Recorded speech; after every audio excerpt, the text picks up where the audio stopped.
Hi, my name is Rebekah Lara and I'm applying for the Do-Over Scholarship. If I had one do-over in my life, I would choose to have learned Spanish when I was a child rather than learning it now. I'm currently minoring in Spanish and hoping to become fluent within the next couple years at university.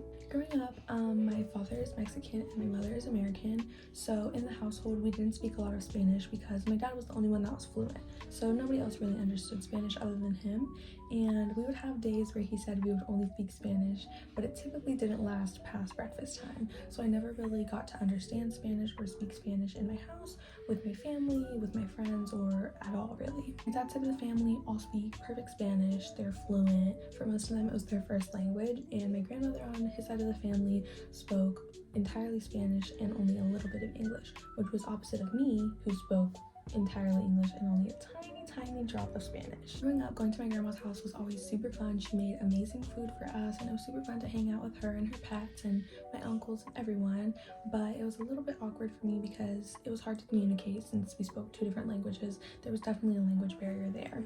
When I was 14 years old, she was diagnosed with cancer. It started in her ovaries, but it spread pretty quickly, and as she was going to the doctor for her cancer treatments, they realized she had other health problems that my family never even knew about. For example, she was anemic and none of us knew that before.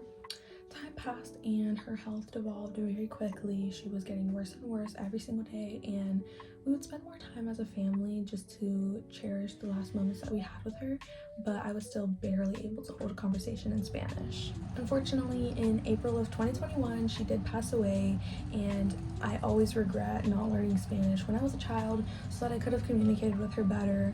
I'm now learning Spanish since it's my minor, but I still regret not learning it when I was little, so if I had one do-over in my life, it would be to learn Spanish when I was a little girl.